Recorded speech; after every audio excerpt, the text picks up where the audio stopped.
भक्त के लिए महाकाल ने भस्म कर दिया काल को। महाकाल शिव की महिमा अपरंपार है। उन्हें प्रसन्न करने के लिए किसी खास प्रयास या पूजा पाठ की जरूरत नहीं होती, बल्कि सच्ची श्रद्धा और पूरे मन से किया गया प्रयास आपको भोलेनाथ की कृपा का पात्र बना सकता है।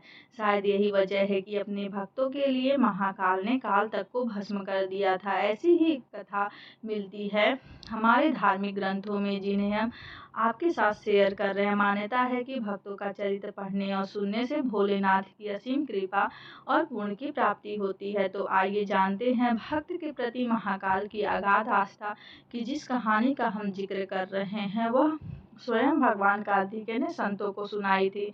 इसके अनुसार राजा श्वेतकेतु, जो कि भोलेनाथ के परम भक्त थे, उन्होंने काल को भी जीत लिया था। राजा श्वेतकेतु सदाचारी, सत्यवादी, धर्म के मार्ग पर चलने वाले शूरवीर और प्रजापालक थे।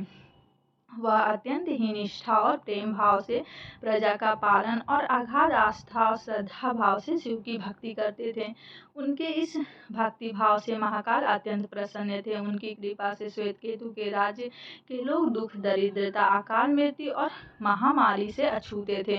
एक दिन जब राजा श्वेतकेतु का जीवन काल समाप्त होने को था और वह भोलेनाथ की आराधना में लीन थे, तब चित्रगुप्त ने यमराज से कहा कि हे राजा, श्वेतकेतु की आयु अब पूरी हो चुकी है, अब उनके प्राण हरने का समय है। तब यमराज ने अपने दूतों को आज्ञा दी कि वे जाएं और श्वेतकेतु के प्राण हर लाएं।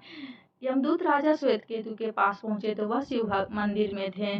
दूत बाहर ही खड़े हो गए। श्वेतकेतु गहरे ध्यान में थे। बहुत देर हो गई, ना श्वेतकेतु का ध्यान टूटा, न ही दूत हिले। दूत बिना अपना काम किए खड़े रहे। जब वे वापस नहीं पहुंचे तो यमराज ने विलम्ब होते देखा तो कालदंड संभाला और खुद चल पड़े। दूतों के आने में देरी होने के चलते यमराज स्वयं ही राजा श्वेतकेतु के प्राण हरने पहुंचे, लेकिन वहां उन्होंने देखा कि वह तो महादेव की साधना में लीन है। तब तो वह भी सोच में पड़ गए कि इसके प्राण कैसे हरे। उन्होंने सोचा कि यह अभी पूरी तरह शिव पूजा में डूबा है, इस स्थिति में शिव पूजा का उल्लंघन नहीं किया जा सकता है। तब वह भी बाहर खड़े हो गए। उधर जैसे ही काल को इसकी सूचना मिली तो उन्होंने तलवार निकाली और शिव मंदिर में जा घुसे। काल ने देखा कि राजा श्वेतकेतु अभी भी भगवान शिव के लिंग स्वरूप के सामने बैठे ध्यान मग्न है। वह झटपट आगे बढ़ा और जैसे ही उसने राजा श्वेतकेतु का सिर काटने के लिए तलवार उठाई, शिव ने अपना तीसरा नेत्र खोलकर काल की ओर देखा। भोलेनाथ का तीसरा नेत्र खुलते ही काल वहीं भस्म हो गया।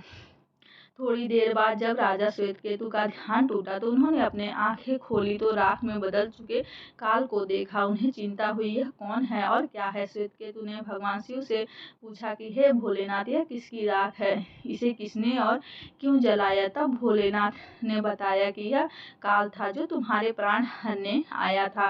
राजा श्वेतकेतु ने कहा कि हे भोलेनाथ, यह तो आपकी ही आज्ञा से तीनों लोक में विचरण करता है, लोक को नियंत्रण में रखता है। इसी के भय से तो लोग पुण्य का कार्य करते हैं।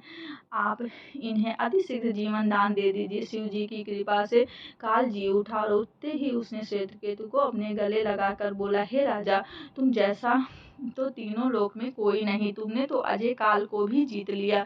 जीवन दान पाकर काल और यमराज ने कहा कि ऐसे जातक जो शिव जी के परम भक्त हैं, सच्चे मन और पूरी श्रद्धा से महाकाल की पूजा में लीन रहते हैं, सिर पर जटा, गले में रुद्राक्ष पहनते, विभूति का त्रिपुंड ललाट पर लगाते हैं, पंचाक्षर मंत्र का जाप करते हैं, उन्हें कभी भी अकाल मृत्यु का ग्रास नहीं बनना पड़ेगा। कथा के अनुसार इस आशीर्वाद के बाद श्वेतकेतु ने लंबे समय तक राज्य किया और फिर महाकाल की कृपा पाकर उनमें ही विलीन हो गए।